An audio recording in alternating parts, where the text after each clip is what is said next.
je vois qu'il y a un imam autoproclamé parmi les détenus. Et il est venu vers moi alors que j'étais en train de fumer une roulée adossée au mur. Et il me dit, mon frère, ça va? Je lui ai dit, oui, ça va. Il me dit, tu t'appelles comment? Je lui ai dit, je m'appelle Karim. Il me dit, t'es musulman? Ton devoir de musulman, c'est de protéger l'islam. Comment? En tuant les mécréants partout où tu les trouveras.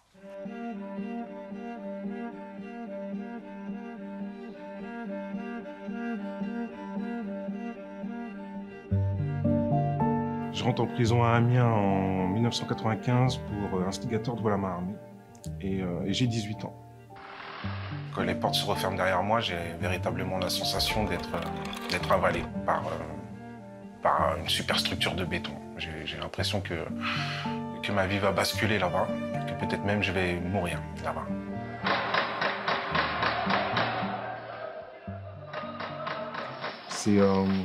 C'est des odeurs, c'est des bruits métalliques, c'est beaucoup de sécurité, beaucoup de surveillants, beaucoup de regards, des caméras, des barbelés, des portes, des grilles, des couloirs.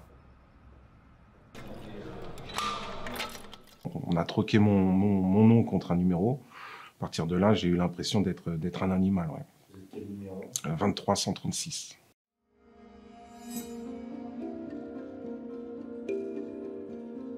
Ensuite, il y a ces empreintes, il y a cette fouille qu'on m'a faite. La première fois que je me mettais nu devant des individus que je connaissais pas et qui tournaient autour de moi, comme autour d'un animal d'ailleurs, à me demander de tirer la langue, de lever les pieds, de me baisser, qui m'ont scruté de partout pour voir si j'étais pas armé, si j'avais pas de produits stupéfiants sur moi ou voilà. Je suis 22 heures sur 24 dans cette cellule. Donc 1 heure le matin pour la promenade, 1 heure l'après-midi pour la promenade.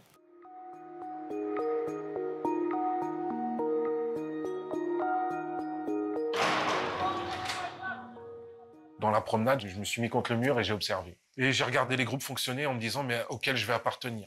Et donc j'ai vu ces toxicomanes gober des cachets de substituts à l'héroïne dans des flaques d'urine dans la promenade. J'ai bien compris qu'effectivement, il fallait pas que je devienne comme ça.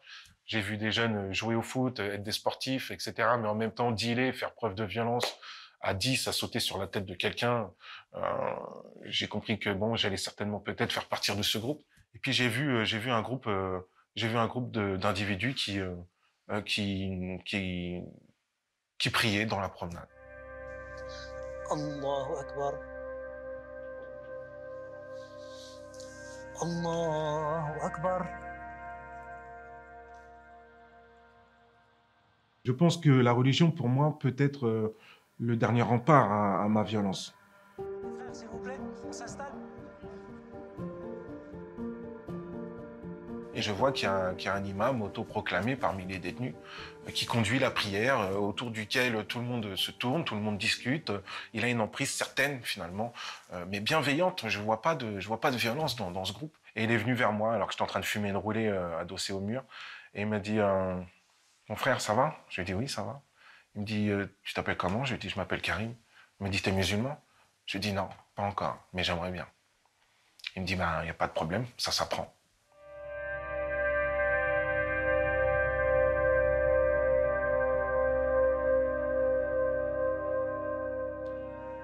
Donc, il m'a présenté quelqu'un qui était fraîchement converti. Et donc, lui, il avait un petit cahier dans lequel il écrivait en phonétique les sourates du Coran. Et donc, il les apprenait par cœur. Donc, le phonétique, pour moi, c'était parfait. C'est lire en français, mais en prononçant en arabe. Et puis, progressivement, on a commencé à m'apprendre certains gestes pour la prière. Et là, j'avais donc deux problèmes. Je ne savais pas ce que je disais et je ne savais pas ce que je faisais.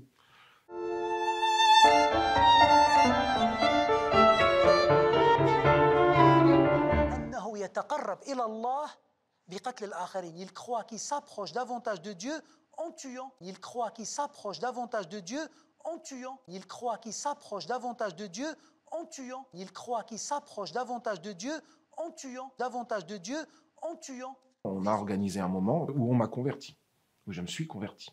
Donc parmi le groupe, dans la promenade.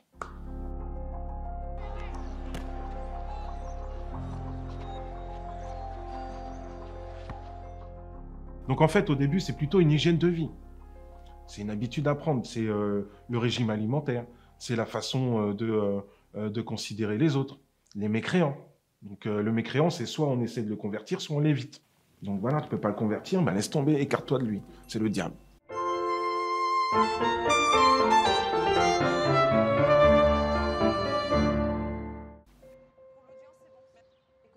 Les femmes, il faut faire attention parce que les femmes, c'est aussi, selon ce qu'il nous dit, c'est une actrice du vice, une complice du haram.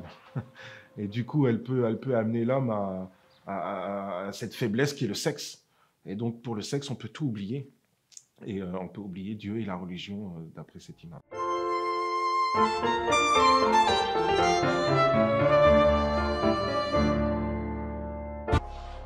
Dans ce groupe, bah voilà, le groupe il a évolué. Dans un groupe de 15 que je suis arrivé, la semaine d'après on était 20, puis la semaine d'après 30.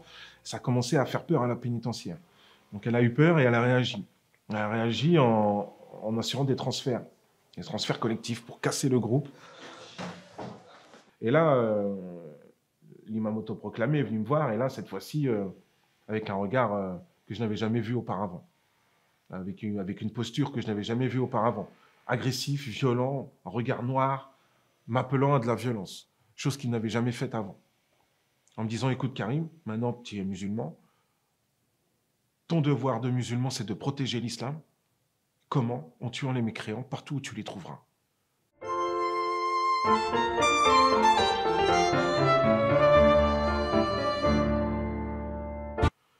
Alors, on va être transféré, peut-être toi, peut-être moi, et il faut absolument qu'on reste en contact.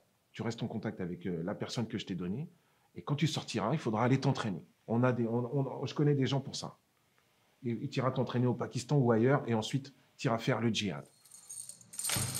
Allahu Akbar, Allahu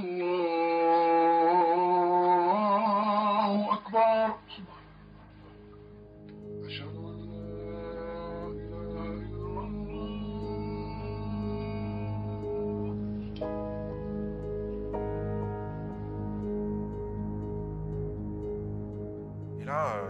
Là, pour moi, ça a été très compliqué d'accepter son discours, parce que déjà, il m'a choqué. J'avais l'impression d'être face au diable, quelque part. Là où j'ai compris qu'effectivement, peut-être j'étais manipulé depuis le départ. Je ne m'en rendais pas compte, parce que jusqu'à maintenant, c'était que du bénéfice, mais que, puisque la prison était en train de transférer les individus, il a été un peu plus pressé dans ses projets. Qui nous sont reprochés.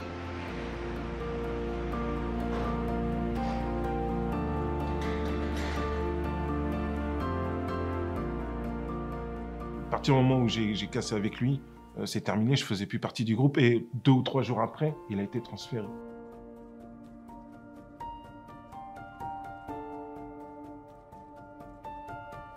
Je n'accepte pas l'idée de me dire que Dieu attend de moi que j'aille tuer d'autres créatures comme moi. Ça, je ne l'accepte pas parce que ça serait un non-sens, et là, je perdrais tout espoir de devenir quelqu'un d'autre, quelqu'un de meilleur. Pour moi, l'islam, c'était l'occasion de devenir meilleur. Et s'il y avait un djihad à mener, c'était un djihad intérieur.